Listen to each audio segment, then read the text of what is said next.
Hello friends, welcome to PD Gurukul. और आज जो हम टॉपिक डिस्कस करने जा रहे हैं उसका नाम है यूरोपियन यूनियन। ये फिलहाल न्यूज में क्यों था, ठीक है, इनके फंक्शंस क्या क्या है, वो सारी बातें हम डिस्कस करेंगे आज के हमारे वीडियो लेक्चर में। सो गाइस, फ्रांस जो है उसने एंकरेज किया है किन्हें, यूरोपियन यूनियन के अलाइज को, किसके लिए, टू अडॉप्ट मेजर अगेंस्ट तुर्की, कि तुर्की के खिलाफ वो कोई मेजर्स ले, बराबर। और ये मेजर्स लेने की बात कब आ पहुंची, जब तुर्किश प्रेसिडेंट जिनका नाम है रिसेप तैयब एर्दोगन, उसने कहा कि फ्रेंच गुड्स को अभी हमें बॉयकॉट करना चाहिए। ठीक है, फ्रांस जो है गाइस वो भी यूरोपियन यूनियन का एक पार्ट है। उसने अपने अलाइज को कहा, यूरोपियन यूनियन अलाइज को, कि उनको मिलके कुछ मेजर्स लेने चाहिए, कि मेजर्स मतलब इनके खिलाफ कुछ सैंक्शंस बोलो या फिर इनको क्रिटिसाइज करो। कौन से स्टेटमेंट पे, जब तुर्किश के प्रेसिडेंट ने कहा, जिनका नाम है रिसेप तैयब एर्दोगन, उन्होंने ये कहा कि हमें अब से फ्रांस के जो गुड्स है, फ्रेंच गुड्स, उन्हें बॉयकॉट करना चाहिए। तब जाके ये नौबत आन पड़ी। ओके, अभी यूरोपियन कमीशन जो है, इसके बाद क्या हुआ, यूरोपियन कमीशन ने वार्न किया। ठीक है, यूरोपियन कमीशन ने क्या किया, वार्न किया दैट टर्किश मेंबरशिप जो है of the European union bloc is further away ever in light of Erdogan's remark. अभी यूरोपियन कमीशन ने यह वार्न किया कि टर्किश मेंबरशिप, ये तुर्की जो कंट्री है वो कब से कोशिश कर रहा है कि यूरोपियन यूनियन कमीशन में वो मेंबर बन जाए, पर अभी ये एर्दोगन के कमेंट के बाद ये मेंबरशिप जो है वो आपसे और दूर हो गई है। ये उन्होंने वार्न किया है कि धीरे धीरे ये मेंबरशिप आपसे दूर होती जा रही है। और वो दूर होने का रीजन उन्होंने क्या कहा, because of the remarks of Erdogan. और एर्दोगन कौन है, टर्की के प्रेसिडेंट। ओके, अभी बैकग्राउंड अगर हम देखें तो टर्की जो है, तुर्की ने अप्लाई किया था to join European economic community in the year 1987। 1987 में तुर्की ने अप्लाई किया था, उसको मेंबर बनना था यूरोपियन इकोनॉमिक कम्युनिटी का, बराबर। एंड फॉर्मल नेगोशिएशन होना स्टार्ट हो गया था with European union in the year 2005। 2005 से फॉर्मल नेगोशिएशन होना स्टार्ट हो गया था, पर ऐसा कुछ हुआ कि ये बात जो थी वो फ्रोजन हो गई मतलब बात आगे बढ़ी ही नहीं।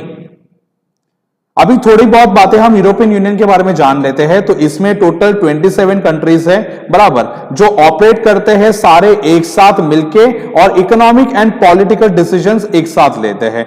ओके, नेक्स्ट, यूरोपियन यूनियन जो है हैज बीन डिस्क्राइब एज सुई जेनेरिस। सुई जेनेरिस का मतलब होता है कि अपने में एक यूनिक होना, एक यूनिक पॉलिटिकल एंटिटी है, बराबर। यूनिक पॉलिटिकल एंटिटी का मतलब क्या होता है गाइस, कि इनका काम करने का जो तरीका है वो अपना अलग से उन्होंने बना के रखा है, बराबर, जिनका कुछ कंपैरिजन नहीं हो सकता, जो अपने हिसाब से अपने लॉज बना के काम करती है, बराबर। यूरोपियन यूनियन, उसका ये जो वर्ड है ना यहाँ पे सुई जेनेरिस, उसका मतलब यही होता है कि यूनिक एंटिटी है, यूनिक पॉलिटिकल एंटिटी। अभी ओरिजिन ऑफ यूरोपियन यूनियन देखते हैं कि ओरिजिन कब से हुआ। So despite not been officially form, officially ये फॉर्म नहीं हुआ था, कब तक, 1993 तक, बराबर। पर अगर इसकी हिस्ट्री अगर हम देखने जाए तो इसका फाउंडेशन स्टोन रखा गया था इन द ईयर 1957। यूरोपियन यूनियन का अगर फाउंडेशन स्टोन अगर हम देखें तो रखा गया था कभी, 1957।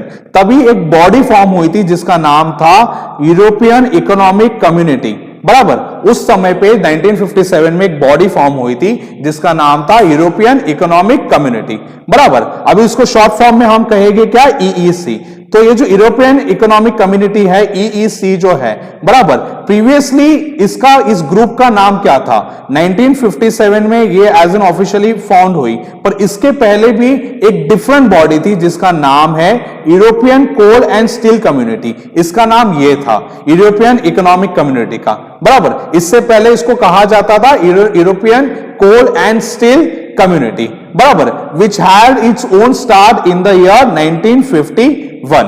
ओके, अभी 1993 में ईईसी जो है, यूरोपियन इकोनॉमिक कमिटी जो है, बराबर, उन्होंने एक नया नाम अडॉप्ट किया जिसका नाम था यूरोपियन यूनियन, बराबर। और उसी समय पे एक ट्रीटी साइन हुई थी जिसका नाम था मैस्ट्रिक्ट ट्रीटी। मैस्ट्रिक्ट ट्रीटी नाम की एक ट्रीटी साइन हुई थी, बराबर। और इस ट्रीटी को और एक नाम से जाना जाता था, it is known as the treaty of European union. इसको और एक नाम से जाना जाता था, जो ट्रीटी का नाम है ट्रीटी ऑन यूरोपियन यूनियन, बराबर। और एक इसका नाम क्या है, मैस्ट्रिक्ट ट्रीटी। यहां से ईईसी जो था वो मॉर्फ्ड हो गया, उसका नाम चेंज हुआ क्या करके, यूरोपियन यूनियन करके। ओके, अभी एडिशनली इस ट्रीटी के बाद, मैस्ट्रिक्ट ट्रीटी के बाद और एक ट्रीटी साइन की गई जिसका नाम था treaty of Lisbon in the year 2009। 2009 में और एक ट्रीटी साइन हुई। पहली ट्रीटी कब साइन हुई थी गाइस? पहली ट्रीटी साइन हुई थी 1993 में। दूसरी ट्रीटी साइन हुई treaty of Lisbon in the year 2009, बराबर, जिन्होंने यूरोपियन यूनियन को और ब्रॉड पावर्स दिए इस ट्रीटी ने। और ब्रॉड पावर्स क्या थे कि वो साइन कर सकता है इंटरनेशनल ट्रीटीज, बॉर्डर पेट्रोल बढ़ा दिया उन्होंने, फिर other security and enforcement provision जो थे वो भी बढ़ा दिए, बराबर। ट्रीटी ऑफ लिस्बन के थ्रू क्या क्या चीज हुई यूरोपियन यूनियन के अंदर कि उन्होंने ब्रॉड पावर्स बढ़ा दिए अपने, कौन से क्षेत्र में इंटरनेशनल ट्रीटीज वो साइन कर सकती थी। अब यूरोपियन यूनियन मिलके एक एंटिटी बनके इंटरनेशनल ट्रीटीज वो साइन कर सकती थी। दूसरा, they have increase border patrol उन्होंने बढ़ा दिया अपना। पेट्रोल मतलब बॉर्डर पे जो सर्वे करते हैं, बॉर्डर की जो रखवाली करते हैं, पेट्रोलिंग करते हैं, वो बढ़ा दिया। फिर other security and enforcement provision जो थे वो भी उन्होंने इसमें इंक्लूड कर दिए और वो भी बढ़ा दिए। अभी इसी तरह से एक जो सारी बातें हमने डिस्कस की गाइस वो थी अबाउट यूरोपियन यूनियन एंड फिलहाल वो न्यूज में क्यों था, ये किस तरह से बॉडी है, इसका हिस्ट्री क्या है, वो सारी बातें हमने डिस्कस कर ली। इसी तरह से हम करंट अफेयर्स की वीडियो यहां पे डिस्कस करते रहेंगे। पीडी गुरुकुल के चैनल को आप सब्सक्राइब भी कर सकते हैं यूट्यूब में। हमारा वीडियो देखने के लिए धन्यवाद।